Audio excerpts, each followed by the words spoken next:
నమస్కారం నట్టుకుమార్ గారు. సార్ ఇవాళ మార్నింగ్ సిట్ అధికారులకు 11 కోట్ల రూపాయలు దొరికాయి. అవి లిక్కర్ స్కామ్లోవి అని చెప్పి సిట్ అధికారులే చెప్పడం జరిగింది. అది ఎక్కడ దొరికాయి అంటే నాచారం రాజకేశ్ రెడ్డి వాళ్ళ ఫామ్ హౌస్లో దొరికాయి అని చెప్పి కొన్ని వార్తలు అయితే వినిపిస్తున్నాయి.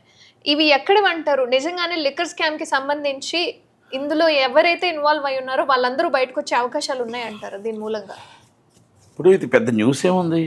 11,000 కోట్లు కాదు కదా, 1,100 కోట్లు కాదు, 11 కోట్లు. చిన్న డబ్బు అంటారా? చిన్న డబ్బే కదా, 11 కోట్లు. స్కామ్ చెప్తుంది ఎంతో, అది ఎక్కడెక్కడో చెప్తున్నారు. 11 కోట్లు దొరికింది. దానికోసం పెద్దగా మనం ఏం మాట్లాడాల్సిన అవసరం లేదు. స్కామ్ జరిగింది నిజం, ప్రజల సొమ్ము దోచుకున్నది నిజం, ప్రజల సొమ్ము దారిదోపిడీ చేసింది నిజం. అది ఎవరెవరు ఎక్కడెక్కడ చేశారు, ఎలాగెలా చేశారు అనేది వివరంగా సిట్ ఇన్వెస్టిగేషన్ ఉంటుంది. కాబట్టి ఇప్పుడు మనం చెప్పడానికి లేదు. వైసీపీ నాయకులు ఏ విధాన లాభం పొందారో, ఏ విధానం ఎలా పొందారో వివరంగా కొన్ని నేను కన్వెన్షన్ రిపోర్ట్లో నేను చూశాను. కాబట్టి రాజు కసిరెడ్డి గారు అవ్వచ్చు, చాలామంది ఈ డబ్బుని విచ్చలవిడిగా ఖర్చు పెట్టారు. అంటే మనద కాని సొమ్ము మనం విచ్చలవిడిగా ఖర్చు పెడతాం, మనదైన సొమ్ముని జాగ్రత్తగా ఖర్చు పెడతాం, మనదైన సొమ్ముని మనం ఒళ్ళు దగ్గర పెట్టుకొని సినిమా తీస్తాం. ఆ సినిమా డబ్బు పోతే ఎంత బాధ, కష్టం ఎంతో అని తెలుసు. కనుక అలాగే ఆ డబ్బుని సినిమా వాళ్ళకి ఎలా ఉపయోగించారో, ఏం ఉపయోగించారో ఇవన్నీ నేను చెప్పను, కానీ త్వరలోనే అన్నీ మీకు తెలుస్తాయి. కనుక ఇక్కడ విషయంలో దీనికి కర్తాకయ కర్మ అది మిథున్ రెడ్డి గారా, చెవిరెడ్డి భాస్కర్ రెడ్డి గారా, కసిరెడ్డి గారా, ఇంకా చాలామంది దుబాయ్లోని, అక్కడ ఉగాండాలోని, ఇంకెక్కడెక్కడ ఉన్నవాళ్ళు వాళ్ళ, లేకపోతే వీళ్ళందరికీ నాయకుడు జగన్మోహన్ రెడ్డి గారు అనేది సిట్టు నిర్ణయిస్తే ఇన్వెస్టిగేషన్లో ఉంది. కాబట్టి వైసీపీ నాయకులు తప్పు చేశారు అనేది నిజం, శిక్ష పడుతుంది అనేది నిజం, జైలుకి వెళ్తారు అనేది నిజం, డబ్బు దొరికింది అనేది నిజం.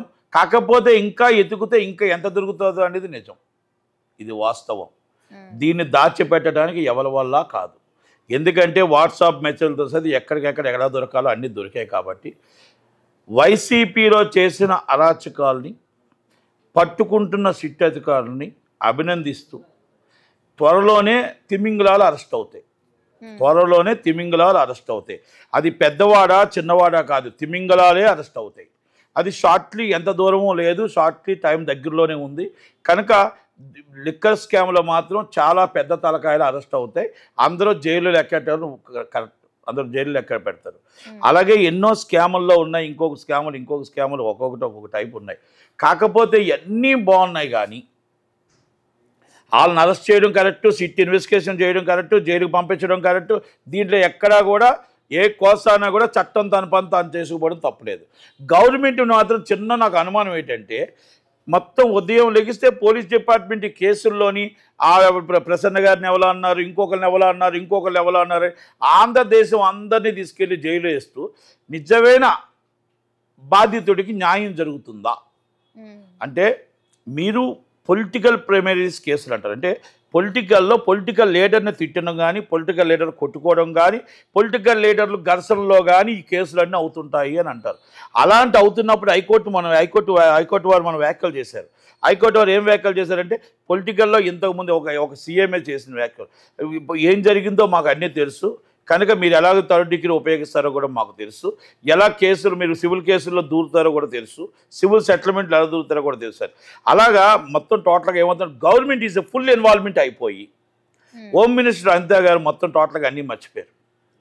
ఆడపిల్లలకి చాలామంది అఘాయిత్యం జరుగుతుంటే దాని మీద పట్టించుకునే నాదుడు లేడు, రోడ్డు మీద బీభత్సం జరుగుతుంటే పట్టించుకునే నాదుడు లేడు.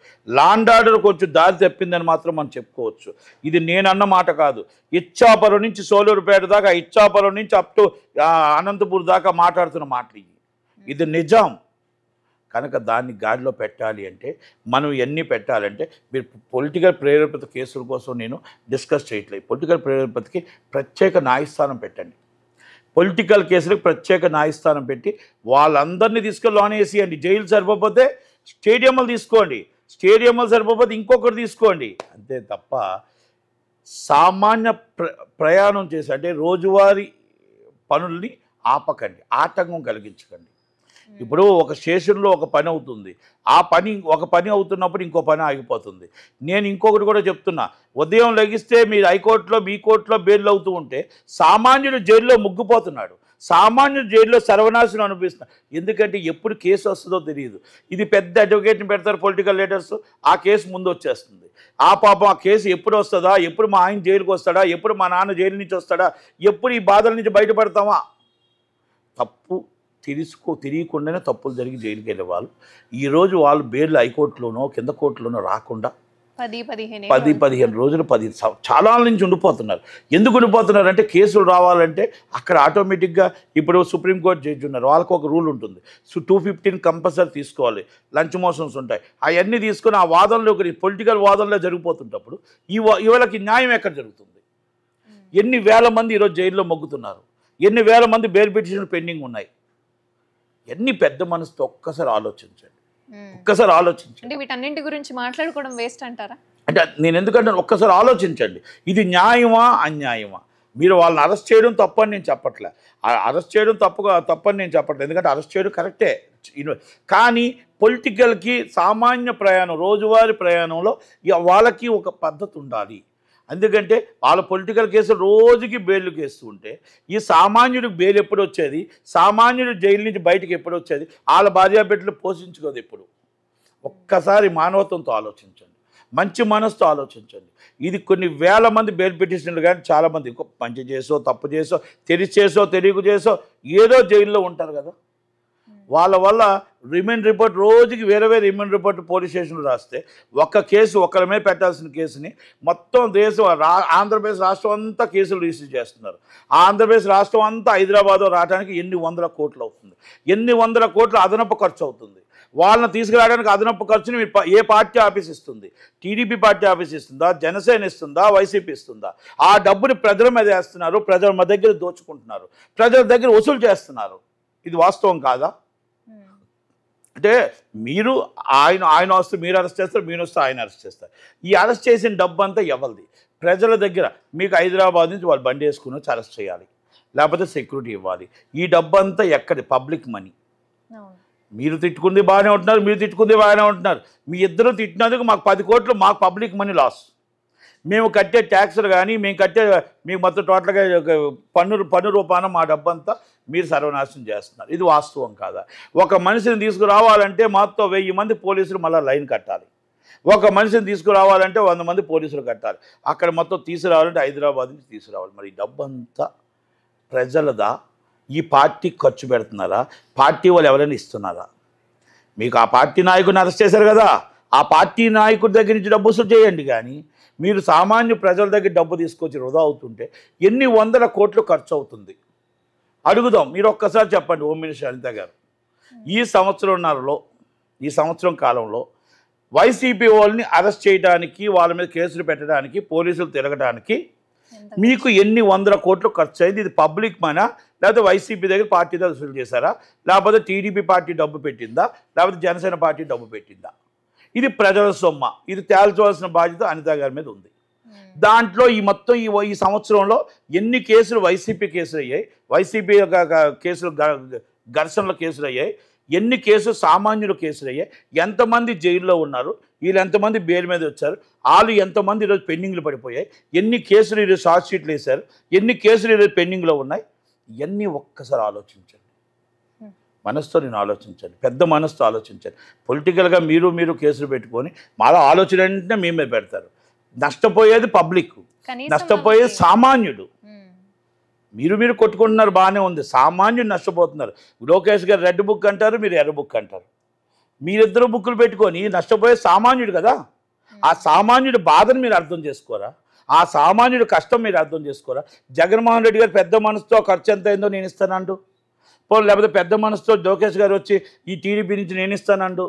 పోనీ వీళ్ళిద్దరూ కలిపి అనిత గారు ఈ మొత్తం డబ్బు పిటిషన్ వేసి, ఎక్కడైతే పిటిషన్ ఈ డబ్బు ఉందో ఈ డబ్బుని ఇమ్మీడియట్లీ మీరు ఎవరైతే పొలిటికల్ కేసులు కాబట్టి ఈ కేసు డబ్బు మీరు వసూలు చేయండి, మాకు పార్టీ నుంచి ఇవ్వండి అని అడిగిన వాళ్ళు లేరు. అంటే నష్టం పబ్లిక్ మీద వస్తుంది. ఈ వేల కోట్ల రూపాయలు నష్టపోతుంటే అభివృద్ధి ఎప్పుడు చెందుతుంది? అభివృద్ధి ఎప్పుడు వస్తుంది?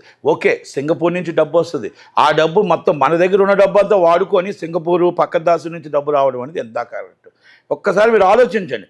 పబ్లిక్ ఆలోచించండి, లోకేష్ గారు ఆలోచించండి, అనిత గారు ఆలోచించండి, జగన్మోహన్ రెడ్డి గారు కూడా ఆలోచించండి.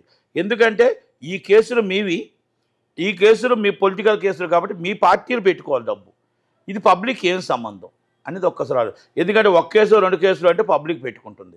ఇది పెట్టుకోకుండా రోజు కేసులు అందరిని తీసుకొని లోన్ వేసేస్తున్నారు.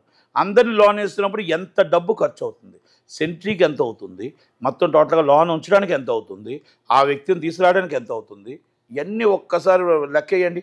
సామాన్య ప్రజలు ఎవరైనా లెక్కేస్తున్నారు, ఓటు వేసే ప్రజలు ఎవరైనా లెక్కేస్తున్నారా? అది ఒక్కసారి ఆలోచించండి. ఓటు వేసే ప్రజలకు అందరికీ కూడా నా విన్నపం ఏంటంటే, మీరు ఒక్కసారి ఆలోచించండి. ఈ నష్టం మనకి, వాళ్ళు కొట్టుకొని బాగానే ఉంటారు, నష్టం మనకు వస్తుంది, ఖర్చు మందవుతుంది. కనుక ఆలోచించి నిర్ణయం తీసుకోండి. లోకేష్ గారు నిర్ణయం తీసుకోండి, చంద్రబాబు నాయుడు గారు నిర్ణయం తీసుకోండి, పవన్ కళ్యాణ్ గారు, హోమ్ మినిస్టర్ అనిత గారు ఈ డబ్బుని పార్టీలకే సంబంధించి వసూలు చేయాలి అనేది నా మనవి. Thank you very much. Thank you.